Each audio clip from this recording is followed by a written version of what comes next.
Hello, c'est Arnaud, bienvenue dans cette nouvelle vidéo. Aujourd'hui, nous allons voir l'erreur féminine qui va faire fuir un homme. Cette erreur classique que trop de femmes font. Tout d'abord, si tu n'es pas abonné à la chaîne YouTube Éclairage Amoureux, n'hésite pas à t'abonner, à mettre des likes également sous cette vidéo et des commentaires pour me donner ton avis et savoir si cette erreur aussi, tu l'as déjà faite ou peut-être que tu l'as fait même encore d'ailleurs. L'erreur féminine, c'est idéaliser un homme, je vais y arriver, le mettre tout de suite sur un piédestal. Pourquoi et comment ça se produit en fait? Cette réaction normale, presque humaine, mais surtout féminine, parce que quand tu arrives dans une nouvelle relation, souvent les femmes donnent trop, elles veulent faire un maximum, vraiment rendre la relation parfaite, s'investir beaucoup plus que les hommes, bien trop souvent, et automatiquement, tu as plus de temps, d'envie, de joie à mettre parce que cette relation, tu l'as voulu, tu l'as désirée, tu l'as peut-être même parfois beaucoup attendue et lorsqu'elle arrive et que tu as trouvé l'homme vraiment idéal qui correspond à ce que tu voulais, eh ben, tu vas être enjoué, tu vas mettre plein de choses et tu vas tellement t'investir que tu vas être parfois prête à trop t'investir et à tout t'accepter. Et c'est ça le problème parce que tu idéalises tellement cette relation que tu as tout accepté. Et la conséquence de tout ça, c'est que l'homme va te sentir acquise. Il va se dire, bah ça y est, elle est in love, elle est totalement amoureuse. Tu vas être acquise et parfois tu vas même être peut-être trop gentille, trop dire oui à tout ce qu'il veut faire, à toutes ses envies et te mettre un peu en retrait. Ça se voit encore plus sur les pervers narcissiques, les manipulateurs, mais pas forcément parce qu'au début d'une relation, c'est une réaction qui est tout à fait normale, le fait de laisser en fait trop de place à l'autre et pas assez à toi.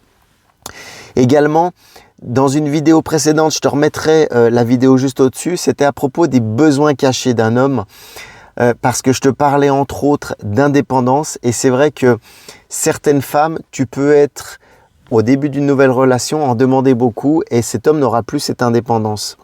Parce que tu vas trop l'idéaliser, tellement lui en demander, qu'il aura plus cette indépendance et il va fuir. Donc c'est quelque chose aussi qui peut y participer, mais surtout si le fait que tu le mettes sur un piédestal, direct, il va se sentir trop privilégié. Et même un petit peu plus loin au-delà de ça, quand tu vas l'idéaliser, toi, tu vas être en joie, c'est nickel, tu vas même être heureuse, tu vas avoir un petit peu même d'excitation, j'ai envie de dire. Et ça, c'est cool, mais le problème, c'est que c'est vraiment là que l'idéalisation, le fait qu'il soit sur un piédestal, que ça va être une vraie erreur. Et ce qu'il va falloir faire attention, c'est tes attentes, parce que là, on va parler de tes attentes. Elles vont entrer en fait surtout lors de la séduction, lorsque tu vas vouloir rechercher cet homme.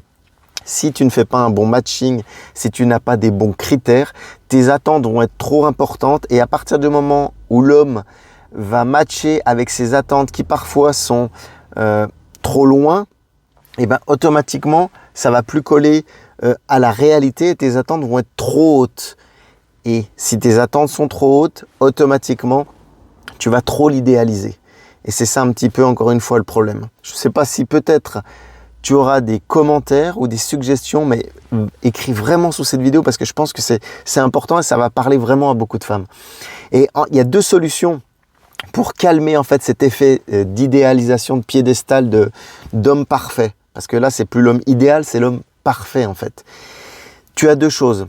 La première, je t'en ai parlé juste avant, c'est vraiment déterminer en fait les attentes sur ce que tu veux et sur ce que tu ne veux pas. Ça, c'est le plus classique.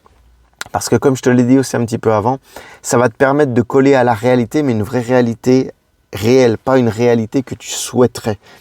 D'une part, et c'est vrai que ça t'évitera aussi d'avoir des déceptions, parce que tu vas idéaliser cet homme. Et quand tu vas vivre les choses avec lui, hop, ça va être une erreur si tu l'as trop idéalisé, mais si justement tes attentes sont en phase, tu ne seras pas dans cette erreur et ça ne fera pas fuir l'homme, tu ne mettras pas la pression dessus.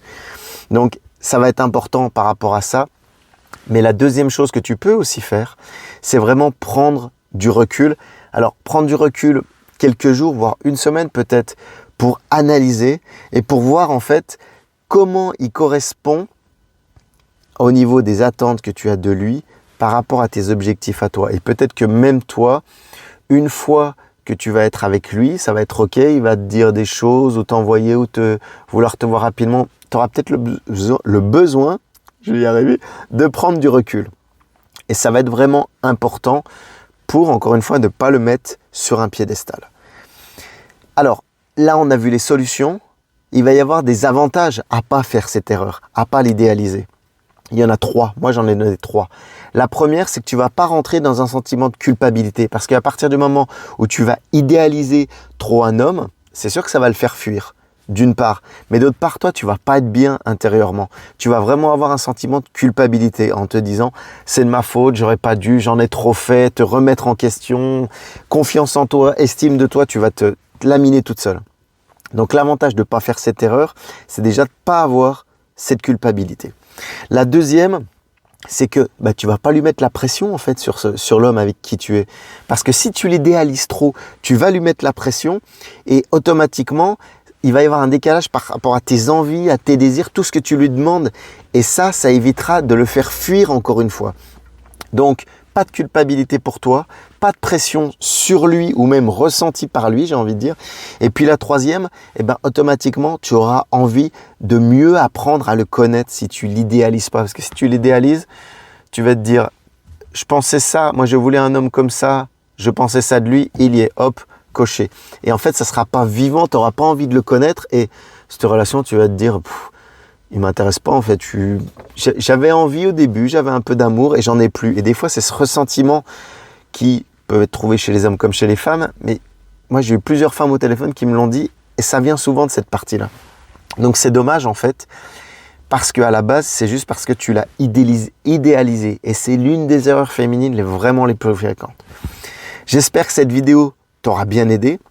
Elle était un petit peu brouillon parce que je l'ai fait un peu à l'arrache, mais je voulais vraiment te transmettre ça parce que pour moi, c'est une erreur qui est importante. Il y a 2 choses qu'il faut bien retenir, c'est n'idéalise pas un homme et ne vis pas encore une fois que par lui et que pour lui. Toi aussi, tu as une vie, tu as des objectifs, tu as des envies, des désirs. Et comme je le dis souvent, une relation, ça se fait à 2. Sinon, c'est pas une relation, ça s'appelle un célibat. Voire des fois même peut-être un célibat enfoui quand ça dure depuis plusieurs années. Donc ça, c'était le petit point. Et puis, ce qui va être aussi super bien pour rester sur une note positive, c'est que quand tu vas éviter cette idéalisation, le début de la relation où tu vas avoir un peu la phase lune de miel où tout est génial, ça va pas se dégonfler comme un ballon, ça va continuer. Parce que si tu l'as trop idéalisé cet homme, ça va se dégonfler, ça va faire flouf. Et encore une fois, je te le répète, ce que je te l'ai dit un peu plus haut, mais tu vas dire, mais en fait, il m'intéresse pas, mais je suis pas amoureux de lui. Pourquoi je suis avec lui? Tu vas peut-être même te poser la question. Alors que si tu ne l'idéalises pas, tu vas passer cette phase lune de miel et tu vas vraiment arriver dans l'envie de l'aimer et de partager quelque chose avec lui. J'espère que cette vidéo t'aura vraiment aidé. N'hésite pas à la revoir, à la réécouter pour peut-être que des choses germent ou te fassent réfléchir à d'autres choses, voire même peut-être mettre des commentaires. N'hésite pas, ça pourra aider également d'autres femmes. Pour me contacter, c'est arnaud.rivière, soit sur Facebook ou Instagram, pour discuter de cette vidéo ou peut-être d'autres choses dans ta vie sentimentale qui pourraient t'aider à vraiment avoir la vie amoureuse que tu mérites. Je te souhaite une excellente soirée et je te dis à bientôt. Ciao, bye bye.